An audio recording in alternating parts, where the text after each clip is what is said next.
Hi, good morning, everybody. I have had such a job getting dressed this morning. I'm going to a funeral this morning and didn't know what to put on, so just put a skirt, a dark green skirt, and a black cardi on.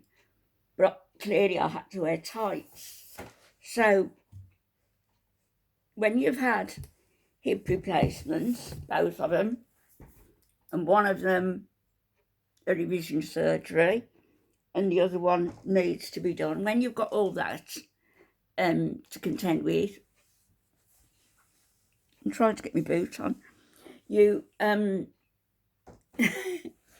it's a struggle. It's a struggle to get the tights on. It took me longer to get these darn tights on this morning than it did to do my makeup. It's just crazy. I got the one leg on up to the knee. Then I got the other leg, and I thought, there's no way that's going to go up. And these tights, they're new out of a package that I bought. But the package was, I can't do it. I'll have to do it later. The package was small. So, which in the UK it's sort of size 8 to 10 at a push. In the US, that's a size 4 to 6. So they were difficult to get on. And if I showed you the state of me, I'll do that in a minute. If I'm trying to get it on with a spoon, look, because it's going to be muddy. It's raining today, and it's been nice all the last few days as well. So it's raining today, so it's going to be a bit muddy at the cemetery, I think. Anyhow, when after all of that, I spent a bit of time with the family and stuff, I shall go and see if I can find my friends, my bingoing friends. And if anybody's watching this who goes, Sharon or anybody, I might see you later. I want to go in the clothes shop, just have a browse around. I don't need any more clothes. I've got to stop buying stupid stuff. It is a thing, retail therapy. What do you do when you feel down? Buy yourself a blouse. You're going to end up with about 55 blouses simply because you've been a bit depressed. It's true. I do it. I've got to give loads of stuff away. I know that I'm never going to get into a size 6 to 8 again, ever. Never. That's not a possibility. I shall be happy with just size 10 UK, which is a size 6 US, and I shall be happy with that.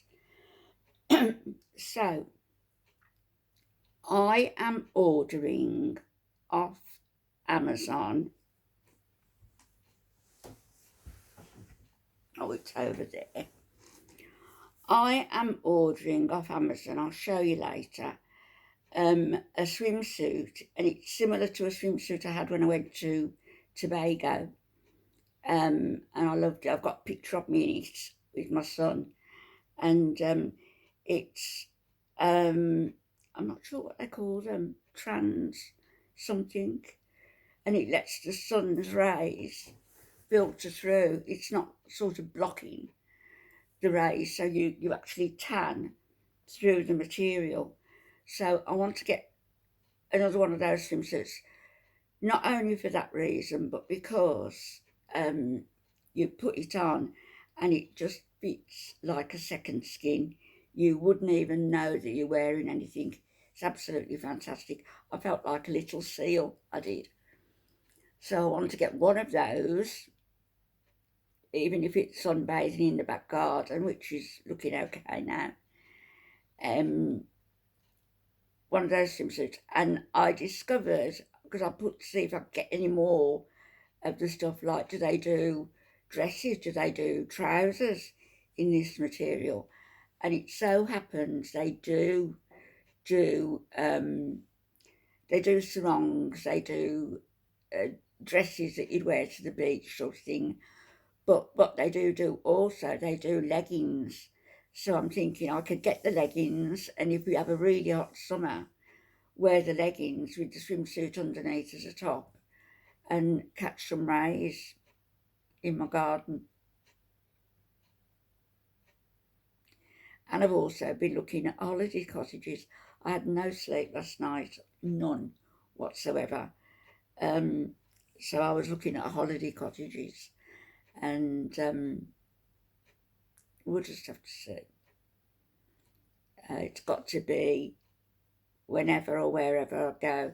It's got to be during the school term, so I'm not having a load of children there. So during the school term, and preferably not in high season.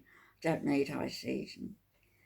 If we can catch some nice sunlit days in June, which we probably will, or in September for an Indian summer, which you usually do, then that would be fine for me to go somewhere and just relax, relax and chat. And I've got loads, I want to say, loads. It's working out exactly how to say it. I'll say this. I'm one of 10 children. I'm the 9th out of 10. So there is only 5 of us alive now. 5 have gone, and 5 of us are still here. My younger brother's very poorly at the moment. When I was in my 40s, I did a bit of detective work, and I wanted to find out about my dad's side of the family because there was a lot of secrecy. And I sort of remembered where one of the aunts lived. I did some detective work. I went round knocking on doors, and I finally got a phone number, got in touch, and I said, I think I'm your cousin. And we got talking, and we all got to have a get-together and everything, a few get-togethers. And one of them said to me, I guess you want to meet your brothers and sister in Dublin. I didn't know I had any more brothers and a sister. So that means I'm one of sort of 13. Unlucky for some, eh?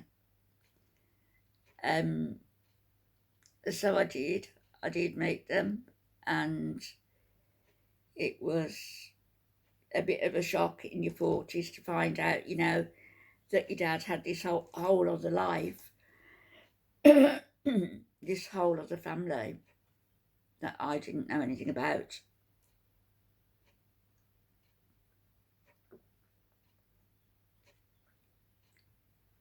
And they say the sins of the father, don't they? In my case, it was true. I think that's my stomach gurgling. I apologise. The sins of the father. And they did come home to roost. And it seemed as though they were reflecting off me to certain people in the family. I mean, one of my brothers would, if I walked in the room, if I went to visit my mum and he was there, he'd get up, put his coat on and go. If I went, with one of the kids, it was, oh, and put his coat on and go. And it was the same growing up. And I always said that it didn't affect me. It didn't bother me, hasn't affected me. I've had a great husband, a great life with him. I've done a few bad things I shouldn't have, that, going to work in Saudi and, things I regret. I can't change them. If I could, I would, but I can't. But all in all, I've had a very colourful life. I've also had a very hurtful existence. Hurtful in part because the sins of the father,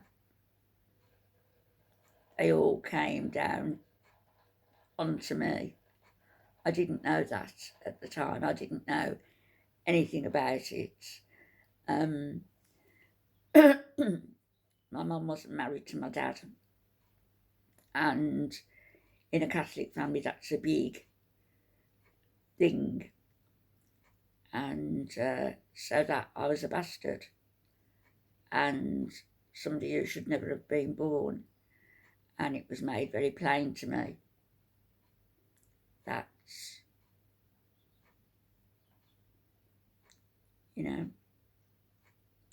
that I was here, but I didn't really have a right to be here.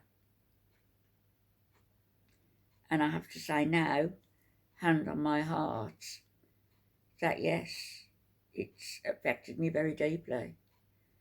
And I will talk about that at some stage. Anyhow, for now, I spent a little time doing my makeup. Thought I'd make an effort. Since I learned that our hair, every strand of our hair acts as an antenna,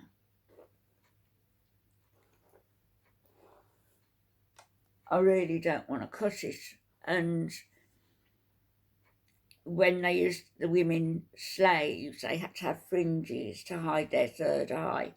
Well, now, because of that, I don't want to have a fringe. My son thinks I've gone nuts.